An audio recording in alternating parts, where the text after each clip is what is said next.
어, 우리들이 살아가고 있는 세상을 BC와 AD로 나누죠, 그죠? BC는 Before Christ고 AD는 Anno Domini라는 라틴어로 주님의 해라는 뜻입니다. 우리들은 지금 Anno Domini AD 2020년을 살고 있습니다. 주님의 해를 살고 있는데 이번 코로나 사태로 그 기준이 약간 변경되었다고 합니다. BC와 AC, Before 코로나, After 코로나 시대로. 예. 그러니까 주님의 해를 살고 있으면서 이제 또 다른 국면을 맞이한 것입니다. 신경 가소성이라고 하는 어려운 것이 있습니다. 이것은 무엇이냐면은 신경에 관한 얘기인데 우리들은 그 세상과 또 사람들과 접촉하면서 외부 세계에 대해서 반응하도록 하나님께서 신경을 만들어 주셨습니다. 그죠? 근데 신경은 뉴런이라고 하는 어떤 본체가 있고 또 그 세상과 연결하는 시냅스라는 것이 있습니다. 이 시냅스라고 하는 것은 외부 환경과 요인의 중간에 있는 것으로서 형성된 시냅스는 반복적인 자극을 통해서 그 기능을 강화하게 되고 그것이 또 뉴런을 발전시키게 되고 그래서 우리들은 점점 풍성한 사람으로 진행된다고 합니다. 그런데 그 시냅스라고 하는 것이 외부 세계와 이렇게 반응을 하게 되죠, 그죠? 그것을 잘 함에 따라서 이 시냅스가 증가하게 되고 따라서 그것을 통해서 뉴런이 또 발전하게 돼서 그 사람이 이렇게 성장하게 되고 올바른 사람이 되고 능력을 강화하게 된다고 합니다.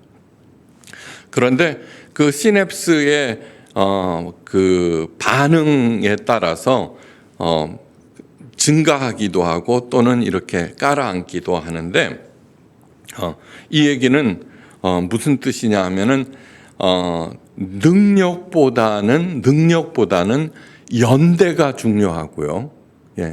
연대가 중요하고 소유보다는 경험하고 공감하는 것이 훨씬 더 중요하다는 그런 뜻입니다. 하나님께서 그렇게 만들어 주셨습니다. 그러니까 뭐냐 그러면은 애프터 코로나 시대에는 능력이나 소유보다는 연대하고 공감하는 것이 훨씬 더 중요한 시대가 되었다라는 것입니다.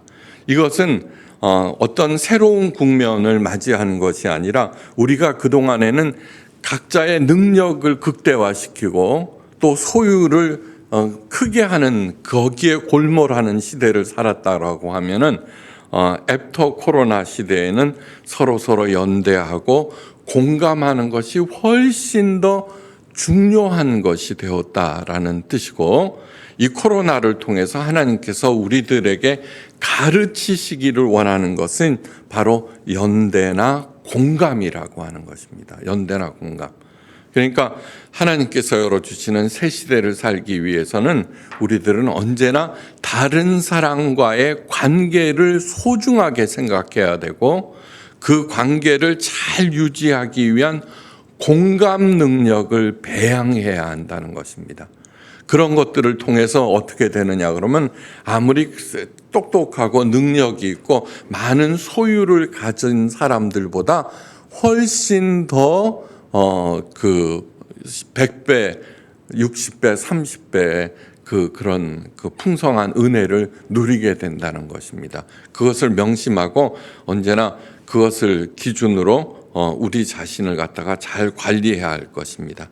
오늘 간음하지 말라라고 하는 말씀과 도대체 그런 것이 무슨 연관이 있는가 오늘 살펴봅니다. 지난번에 마태복음 효과라는 것을 말씀드렸습니다. 그죠? 많은 그리스도인들이 신앙생활하고 있는 자신 안에 하나님께서 계시는 것으로 생각합니다. 나는 열심히 신앙생활을 하고 있기 때문에 하나님은 언제나 내 중심에 계셔라고 다 생각하는데, 하지만 어떤 하나님이 계신가가 정말 중요합니다.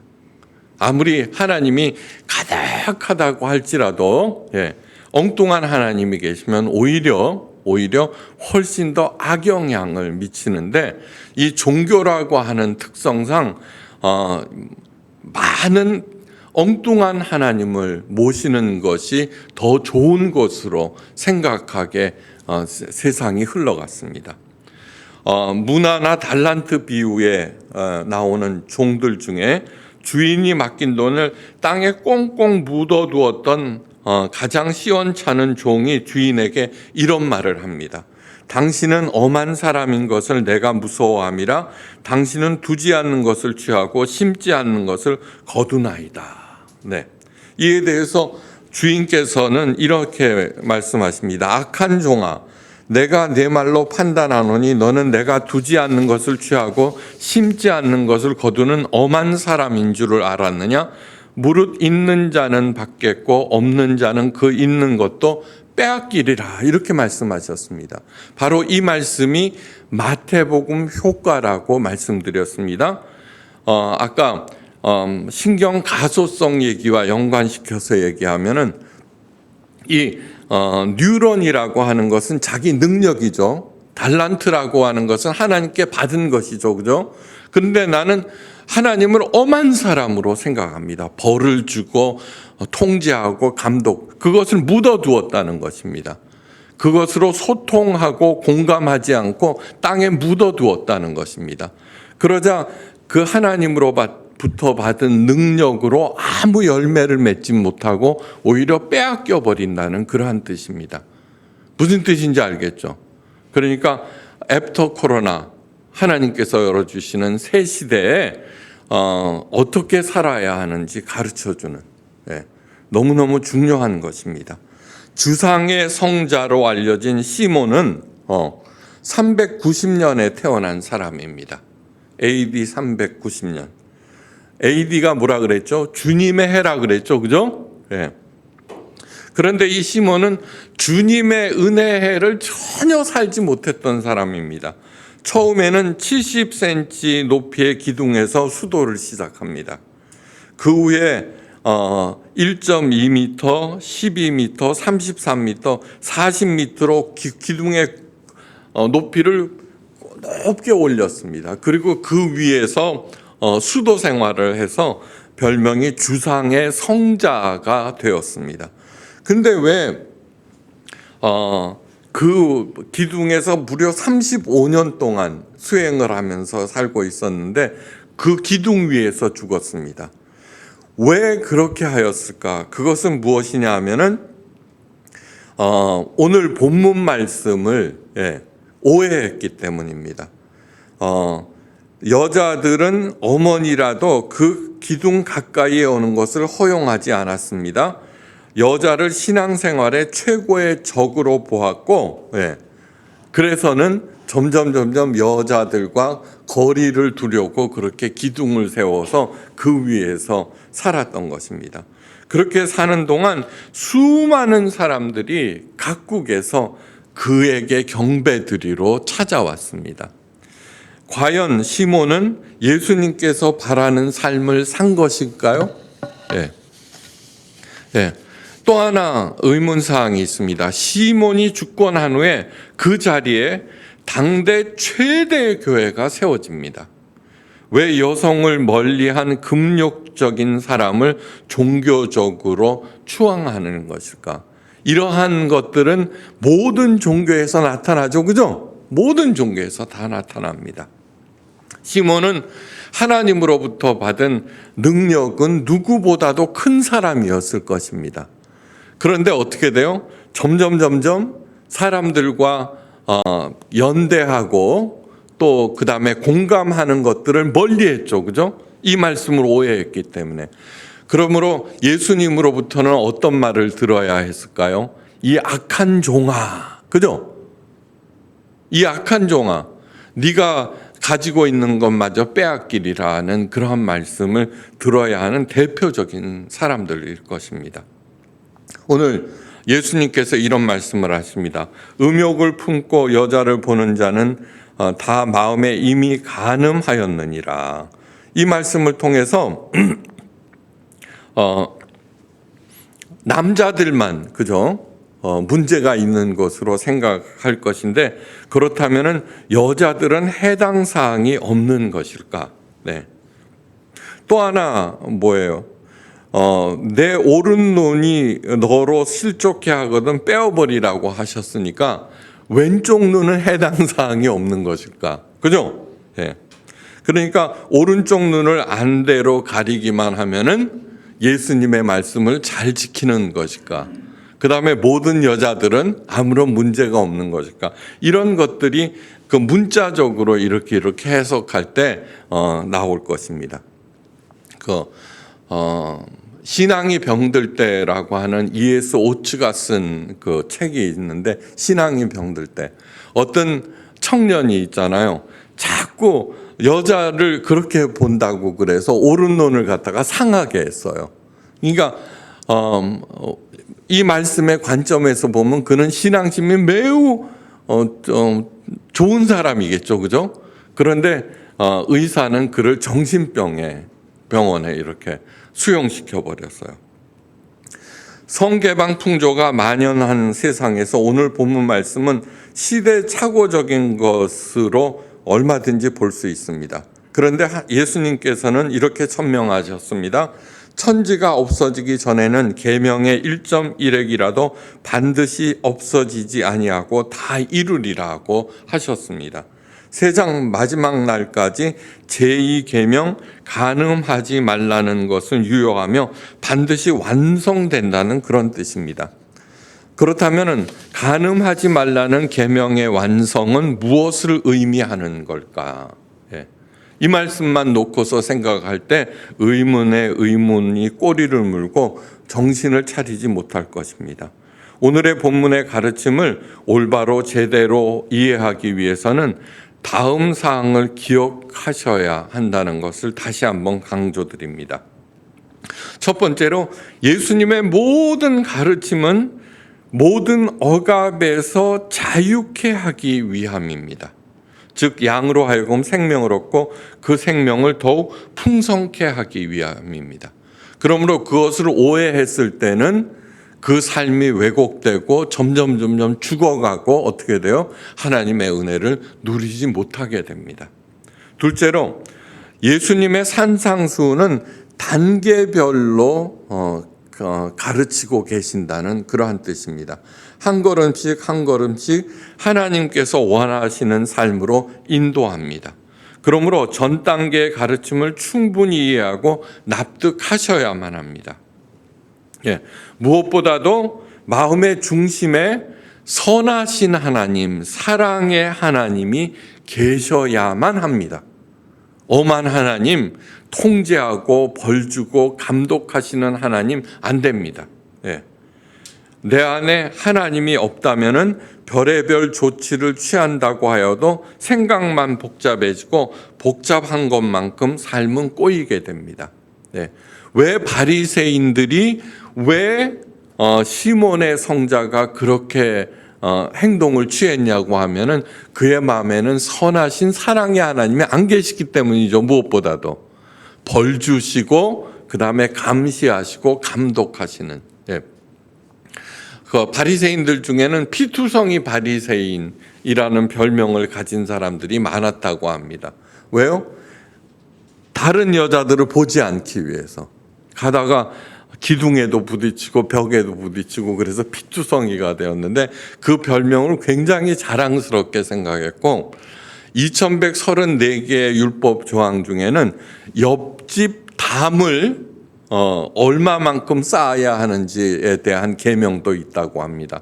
뭐예요? 옆집 아내를 탐내지 말라라는 계명을 지키기 위해서 안 보기 위해서 담을 쌓고 한다는 그러한 얘기입니다. 그러니까 그러한 모든 것들은 왜 그래요? 내가 하나님의 말씀을 지키지 않으면 큰 벌을 받는다는 엄한 하나님이 자기 안에 계시기 때문에 그러한 조치들을 취한다는 얘기입니다. 너무너무 중요한 얘기죠.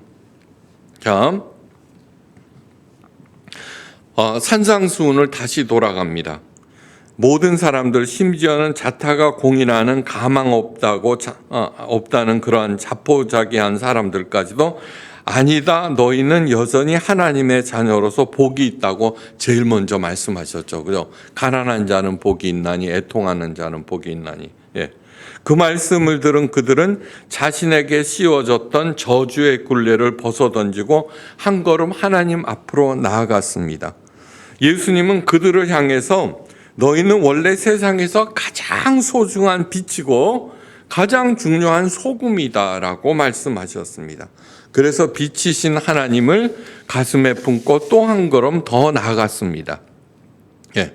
그리고 이어서 무슨 말씀을 하셨냐 그러면 노하지 말라라는 말씀을 하셨죠. 그죠? 살인하지 말라는 계명을 먼저 가르쳤습니다. 주변 사람에게, 친한 사람에게 라가, 이 바보 멍충이라고 하면은 이미 살인한 것이라고 하였습니다. 이 뜻은 무엇이냐 하면은 제일 첫 번째 계명이 뭐예요? 하나님을 가장 사랑하라. 그죠? 하나님의 이름을 망령되이 일컫지 말라. 우상을 만들지 말라. 안식일을 거룩하게 지키라고 하죠. 그러니까 너희는 복이 있는 존재야. 너희는 세상의 소금이야, 빛이야 라고 하는 것은 10계명 중에 앞에 하나님에 관한 4계명을 이미 설명한 것이 됩니다.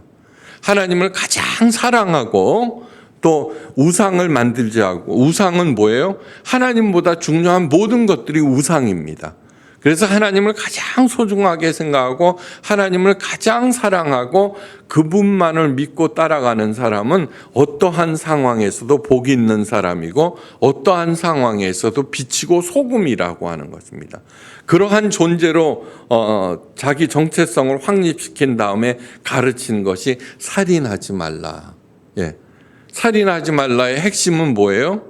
어떤 경우에도 생명을 죽여서는 안 된다라고 하는 것입니다.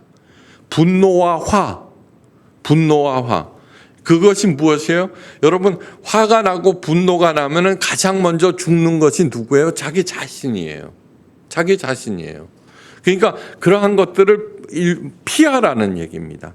그래서 어떠한 일들을 하든지 화를 억제시키고 분노를 자제하면서 자기 생명을 보존하고 나아가서는 상대방을 칭찬하고 감사하면서 상대방의 생명을 강화시켜 주라 하는 그런 뜻인데, 이제 오늘 두 번째 계명 간음하지 말라라고 하는 것이 있습니다.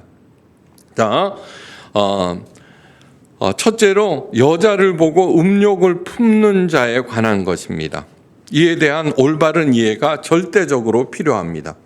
매력적인 여자들과 남자들이 세상에 넘쳐납니다. 그죠? 아름다운 이성에게 성적 욕구가 생길 때도 있습니다. 그런데 이 성적 욕구를 그 자체를 문제시합니다. 그래서 피투성이 바리새인들이 생기고 주상의 성자 시몬과 같은 사람들이 생기고 오히려 그 사람들은 성적 욕구를 잘 억제하고 자제하였다는 이유로 사람들의 칭송을 받고 추앙을 받습니다. 예. 그런데 남자와 여자들이 서로 신앙생활의 장애물로 본다거나 성적 욕구를 죽이려고 하는 것은 모든 종교에서 나타나는 가장 잘못된 형태들입니다. 한마디로 말해서 창조주 하나님과 그분의 깊은 뜻에 대한 무지와 또한 오해의 소산입니다. 성적 욕구는 매우 강해서 없애려고 한다고 해서 없어지지 않습니다. 아무리 바늘로 허벅지를 콕콕 찔러도, 그죠? 절대로 없어지지 않습니다. 그래서 겉으로는 관심이 없는 척하면서 속으로는 걸마 터지게 됩니다. 그래서 종교계에서는 끊임없는 성추문들이 이어집니다. 그런데 가장 중요한 포인트는 성적 욕구는 하나님께서 모든 인간들에게 주신 너무너무 소중한 선물이라고 하는 것입니다. 선물은 좋은 의도에서 주셨다는 뜻입니다. 하나님께서 남자와 여자를 만드시고 각자에게 성적 욕구를 주셨습니다. 만약에 성적 욕구가 없다면 어떻게 될까요? 세상은 존재하지 않을 것입니다. 그죠? 예. 이성을 보고 성적 욕구를 느끼는 것은 너무나 자연스럽고 건강한 일입니다. 네. 그런데 가장 기본이 되는 마음가짐은 남자와 여자로 만드시고 성적 욕구를 주신 것을 하나님의 창조 섭리로 기쁨으로 감사함으로 받아들이는 것입니다. 자, 두 번째 해야 될 일은 그러나 성적 욕구가 본능이라고 해서 그 욕구를 모두 반드시 채워야 한다는 것은 절대로 아닙니다. 식욕이 본능이라고 해서 마구 먹거나 또는 훔쳐 먹어서는 안 되는 것과 똑같습니다. 그죠? 돈을 좋아한다고 해서 돈 싫어하는 사람 있어요? 없습니다. 돈을 좋아한다고 해서 수단과 방법을 가리지 않고 벌려 한다면 그것은 죄악이 되어버립니다. 네. 요즘 동성애 문제가 굉장히 심각하죠. 목회자가 동성애에 대해서 이렇게 또 긍정적인 표시를 했다고 해서 모 교단에서는 퇴출시켜 버렸습니다. 저는 이좀 동성애가 성적 욕구 본능 중에 하나라고 생각합니다. 예. 그런데 똑같은 논리입니다. 그것이 성적 욕구가 본능이라고 해서 마구마구 채워져야 한다는 것은 아니라는 뜻입니다. 예. 지난번에 그 신부님 얘기를 했죠, 그죠? 헨리 나우엔 얘기를 했죠. 헨리 나우엔도 동성애 자였습니다. 예. 그런데 그것을 알고 난 다음에 그 성적 욕구를 제어하기 위해서 신부가 됩니다. 그러면서 그 욕구가 굉장히 강한 것을 어떻게 돼요? 하나님을 알아가는데 그리고 사람들과 공감하는데 사용하기 시작했고 그래서 주옥 같은 그러한 것들을 남기게 되었고 나중에는 그 하버드 예일대의 그 명예로운 교수직을 다 벗어버리고 그 카나다에 있는 그 지체 장애자들을 돌보는 거기에 들어가서 함께 그들과 살다가 심장마비로 죽습니다. 바로 그것이 뭐예요? 하나님께서 원하시는 것. 그러니까 성적 욕구라고 해서 식욕이라고 해서 돈을 좋아한다고 해서 본능대로 그것을 추구하는 것은 절대로 아니라는 얘기입니다. 저도 미국에서 그 동성애자들을 많이 알게 되었습니다. 그런데 그 사람들의 특징은 뭐냐 그러면 굉장히 예술성이 풍부하고 능력이 뛰어나다는 것입니다. 그러니까 그러한 것들을 갖다가 자기 본능을 추구하는 데 사용하면은 뭐예요? 하나님께서 주신 그 능력들을 죽이는 것이 되죠. 그죠? 연대하고 공감, 올바로 연대하고 올바로 공감하는 그것이 안 되면은 하나님께서 주신 능력이 어떻게 돼요? 엉뚱하게 사용된다는 문제를 일으키고 자기를 파괴하는 결과를 낳는다는 것을 보게 됩니다. 셋째로 여자를 보고 음욕을 품는 자는 잘못된 번역입니다. 이 구절을 헬라어 원문으로 보면은 프로스토 에피디메사이 아유텐 죄송합니다.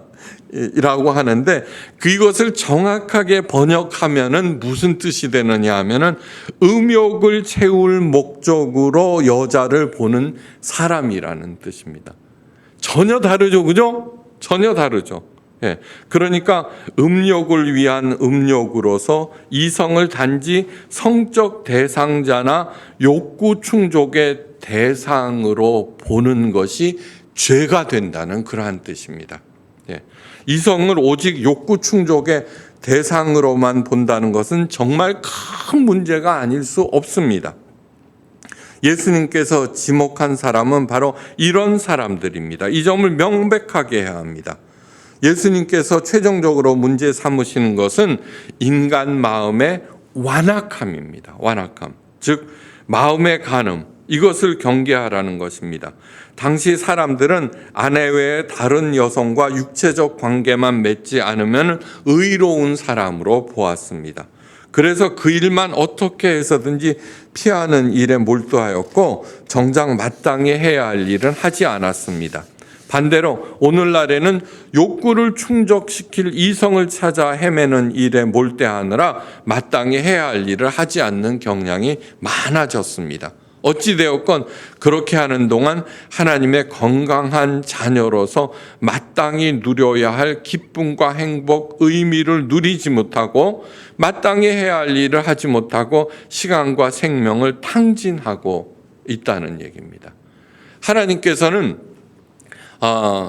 흙으로 사람을 만드시고 그의 생기를 불어넣으시고 우리를 생명, 살아있는 the living spirit으로 만들어 주셨습니다. 그러니까 생명처럼 소중한 것이 있습니다.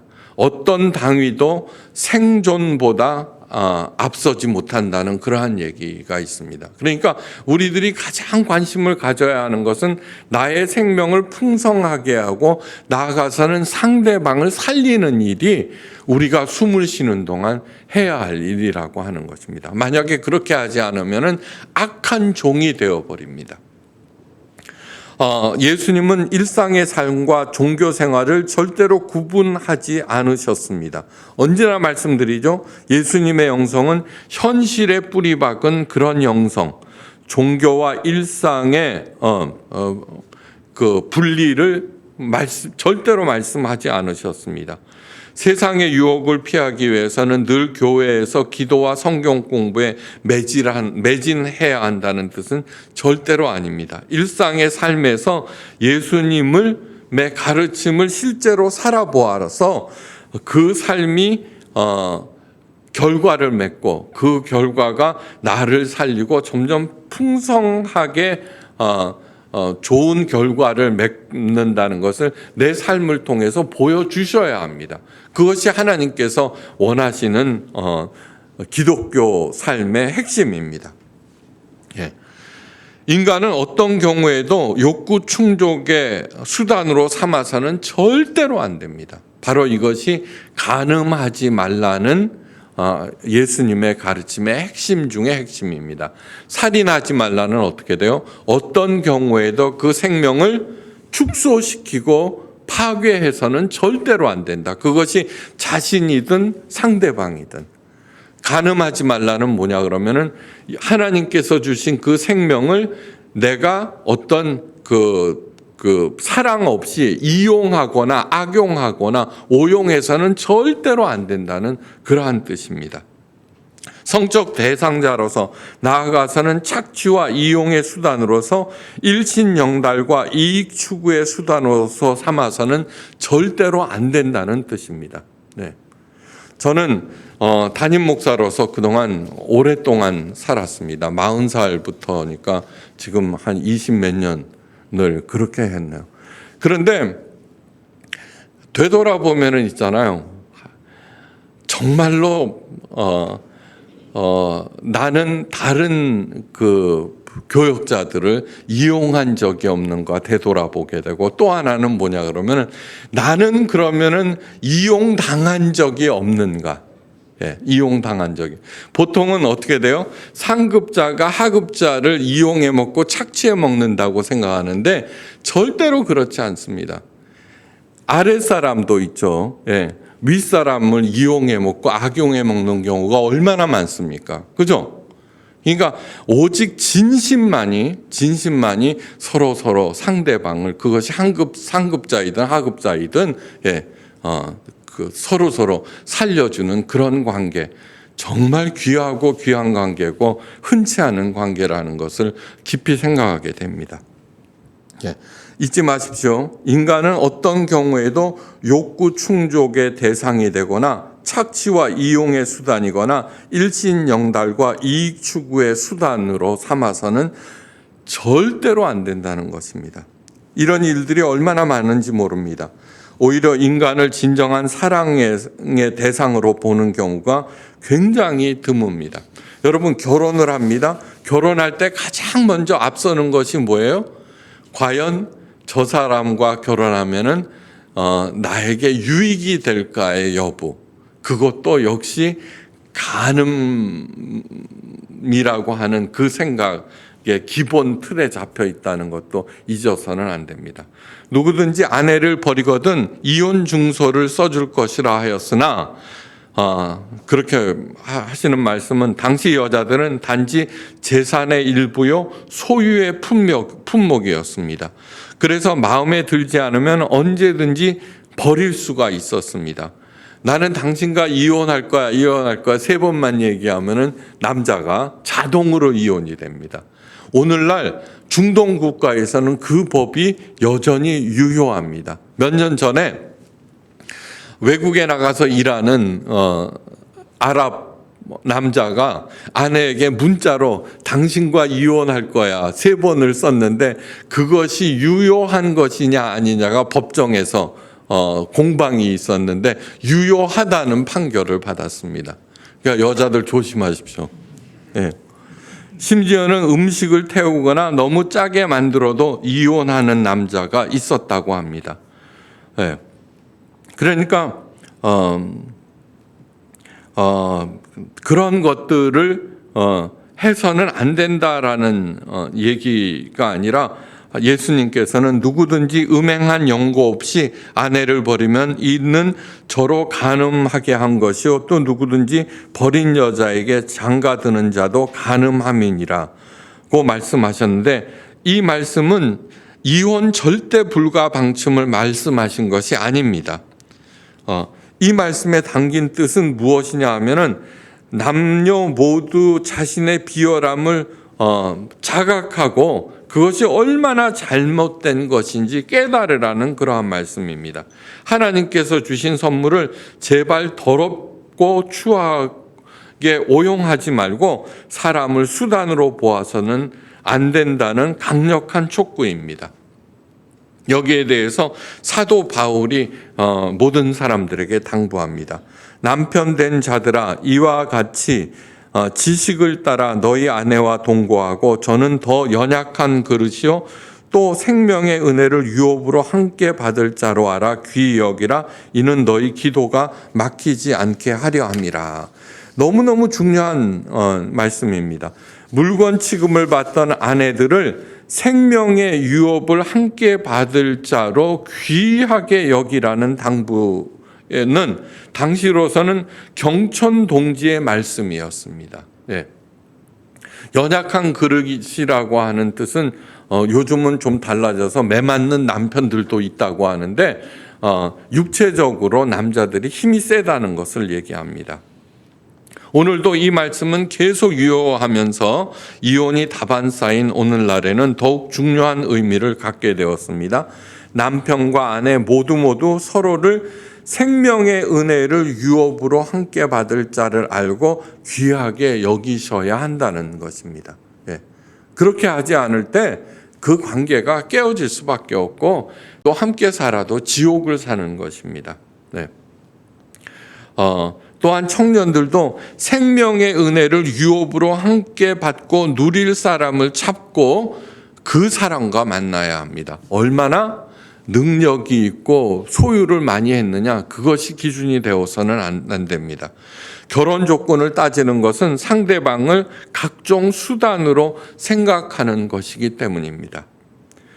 자신을 잘 팔릴 결혼 상품으로 만드는 일에 얼마나 몰두하고 있는지 세상 전체가 그렇게 돌아가고 있죠. 그렇죠? 예. 그리고 저는 이렇게 생각합니다. 많은 사람들의 얘기를 듣죠. 남편과 아내에 대해서 불만을 얘기하는데 그 불만의 내용이 무엇이냐 하면은 상대방을 나를 행복하게 할 조건으로 만났는데 그 조건을 충족시켜 주지 않아요. 예.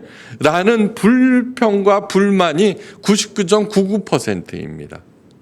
아무리 어떠한 경우에도 그 사람을 생명의 유업을 함께 받을 자로 알면은 여러 가지 나쁜 조건들도 어떻게 돼요? 발전하게 되고 끝내는 누리게 된다는 얘기입니다.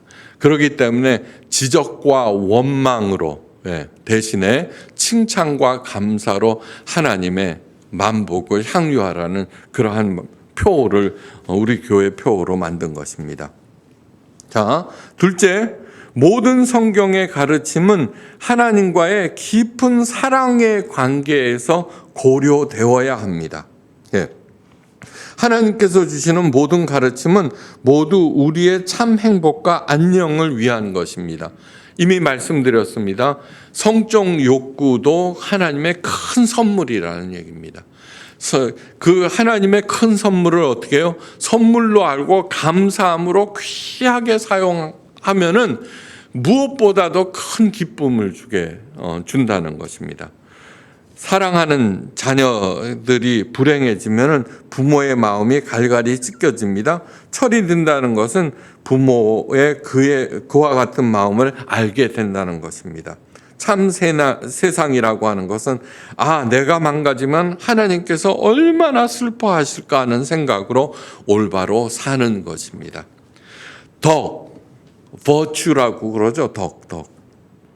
예.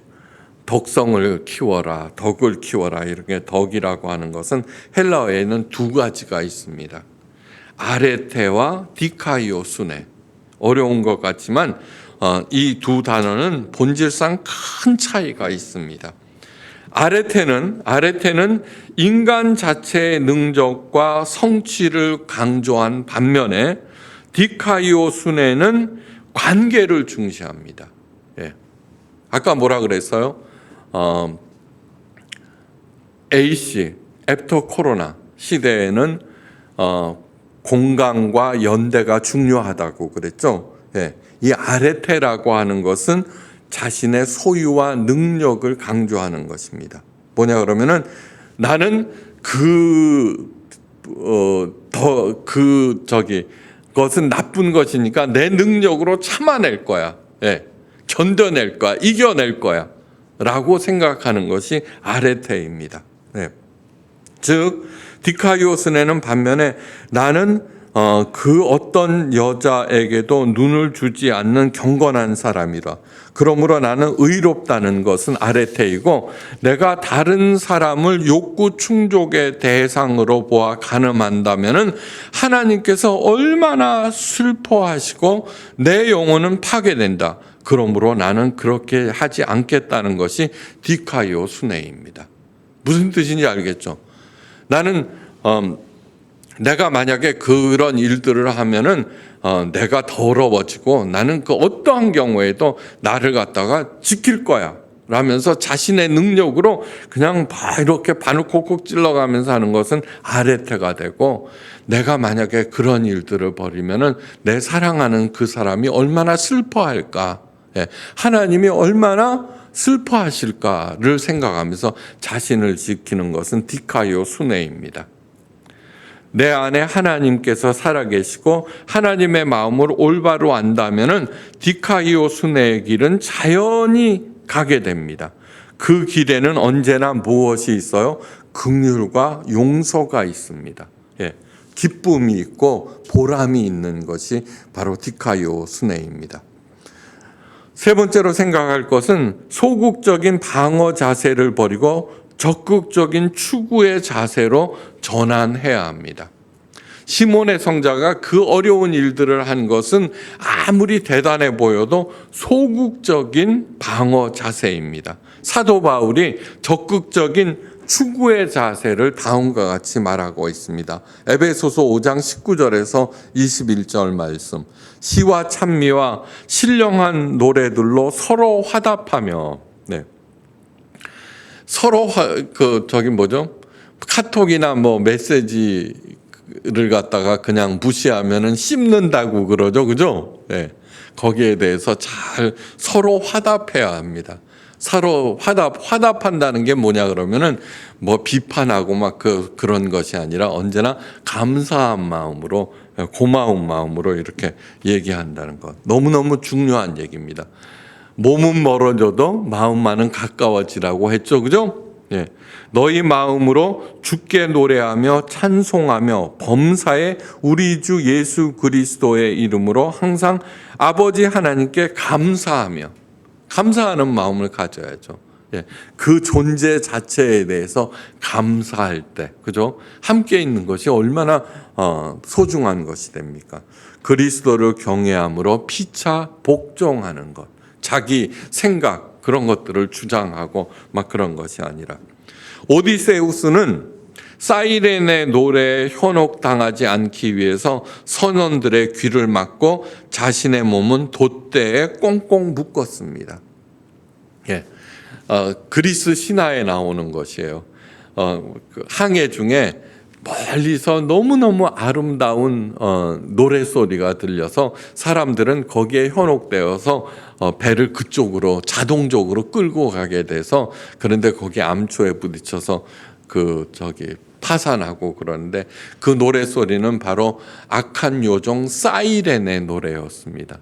악한 요정 사이렌이 어떻게 생겼느냐 하면은 유명한 스타벅스 로고가 바로 사이렌입니다. 예. 근데 오디세우스는 도대체 그거 얼마나 아름답게 그러느냐 이제 이렇게 생각하고서는 선원들의 귀를 갖다가 다 막고 자기는 돛대에 꽁꽁 묶었고, 그래서 그 노래 소리를 들었다는 얘기입니다. 그 노래 소리가 들리자 막 소리 질렀습니다. 빨리 저쪽을 향해서 가라고. 그런데 귀를 막고 있으니까 선원들은 그냥 묵묵히 노를 저어서 그것을 벗어났다라고 했는데, 그런데 오르페우스는 사이렌의 노래보다도 더 아름다운 음악을 연주함으로써 그 유혹을 이겨냈다는 것입니다.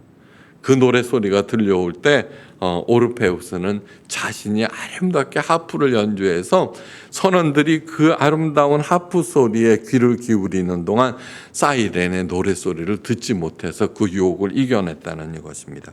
저것은 죄야, 사탄의 속삭임이야, 피해야 해, 싸워서 이겨야 돼. 이것은 귀를 막고 자신의 몸을 꽁꽁 묶는 소극적인 방어 자세입니다.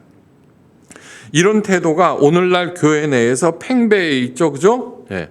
모든 종교에서는 그것을 으뜸으로 생각하면서 장려하는데 그렇지 않습니다. 기독교에서는 대신 하나님의 자녀답게 당당한 모습을 추구해야 합니다. 하나님을 향한 시와 찬미와 감사로 마음을 채워서 시시한 유혹이나 너절한 생각들이 아예 범접하지 못하도록 하는 것. 예. 그리고 하나님께서 맺어주신 그 모든 관계를 정말 감사하고 기뻐하고, 아무리 세상에 아름다운 것이 널려 있다고 하더라도 사랑하는 사람과의 깊은 교감처럼 중요한 것이 없습니다. 더 행복한 것이 없다는 것을 마음에 새기십시오.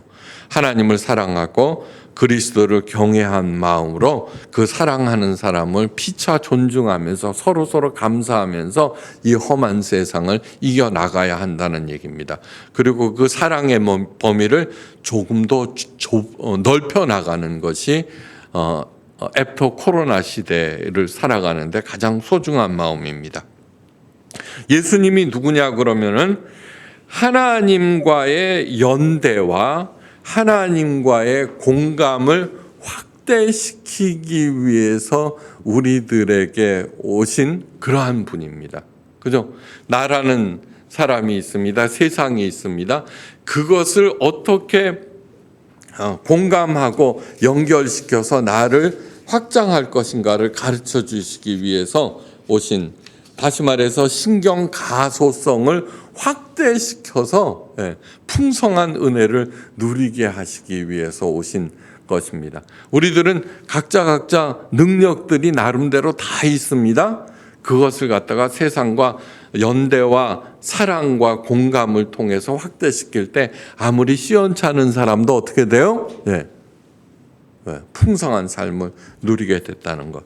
하나님과의 연대와 공감을 통해서 자신을 갖다가 확립시키고 나아가서는 그 능력을 사람들과의 소통과 공감과 사랑과 연대를 통해서 확장해 나갈 때 하나님께서는 바로 그것이다. 오늘 아침에 우리가 읽었던 그 이사야서 11장 1절 말씀, 하나님의 동산이 어떤 것이에요? 어린아이가 독사굴에 손을 놓고, 그죠? 사자가 풀을 뜯고 다 서로 적대로 생각하는 것이 아무도 없고, 그 다음에 서로를 이용해 먹는 것도 없는 그런 세상이 바로 하나님께서 주신 세상. AD, 아노 도미니, 주님의 은혜의 해를 살아가고 있는 사람들이 취해야 할 그런 자세. 우리가 그렇게 어떠한 상황에서도 열심히 살면은 이 땅에서도 하나님의 은혜를 누리고 내 삶이 자연스럽게 하나님의 세계와 연결될 것입니다. 그 복을 저와 여러분들이 풍성하게 누리고 베푸시기를 주님의 이름으로 축원합니다. 기도하십니다. 점점 확진자 수가 늘어나고 사람들을 공포로 몰아넣습니다. 그러나 이 사실을 통해서 우리들이 얼마나 능력 확장과 소유 확장에 골몰하고 있는지 깨달아 알게 하시고, 이제 이 시대가 종식되고 하나님께서 열어준 새 시대에는 사람들과 연대하고 그 관계를 깊게 하며 사랑과 은혜로 공고히 하면서 모두 다 하나님의 유업을 받는 신령한 하나님의 자녀들이 되게 하옵소서. 모든 말씀 우리 주 예수 그리스도의 크신 이름으로 간절히 기도하옵나이다. 아멘.